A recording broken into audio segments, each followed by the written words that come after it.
Pardon. Merci, Monsieur le Président. Ma question s'adresse à Monsieur le ministre des Affaires de l'Europe et des Affaires étrangères, et j'y associe mon confrère Gabriel Serville, président du groupe d'amitié France-Haïti. Monsieur le ministre, depuis 18 mois, une situation insurrectionnelle perdure en Haïti, inquiétant la communauté internationale dans son ensemble et plus particulièrement les pays de la Caraïbe. Les affrontements sont quotidiens, sur fond de vie chère, de soupçons de corruption pour utiliser l'aide au développement, notamment les fonds pétro-caribés, de colère contre le président Jovenel Moïse, ces affrontements perdurent. Un sénateur a même tiré sur la foule. Pour la population, après des mois de manifestations, d'émeutes et de pillages, la situation est catastrophique. Les transports en commun sont suspendus entre plusieurs villes à cause de barricades et d'exactions contre les véhicules et leurs occupants. Les approvisionnements en essence, nourriture, fournitures médicales sont grandement ralentis quand ils ne sont pas devenus impossibles. Cette situation dramatique, survenant dans le pays le plus pauvre des Amériques, ne peut laisser la France indifférente compte tenu de l'histoire qui nous lie à ce pays. Nous savons que l'État haïtien est gravement déstructuré, ne possédant ni administration, ni armée, ni police fiable. Chaque crise amène une vague migratoire aux Antilles-Guyane françaises qui sont solidaires mais quelque peu dépassées.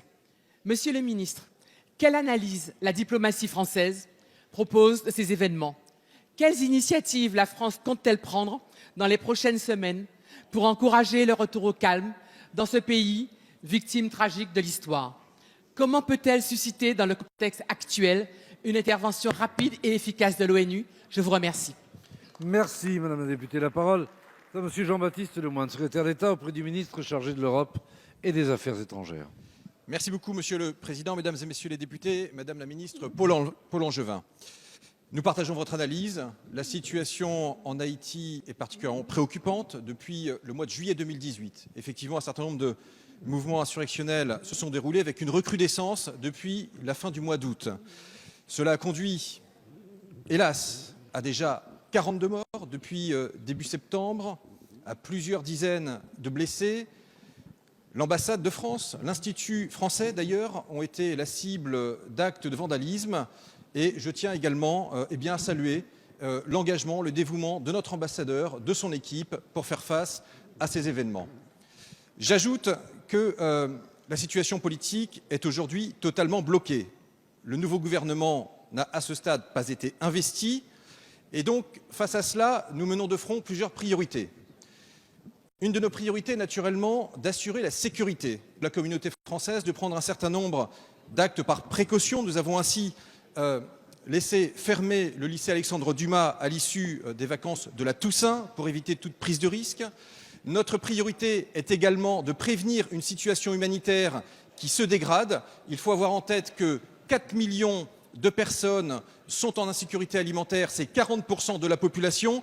Et vous avez voté jeudi dernier, en présence de Jean-Yves Le Drian, le doublement de l'aide alimentaire programmée française. Cela va nous aider à pouvoir proposer des solutions de crise avec notre centre de secours et de soutien.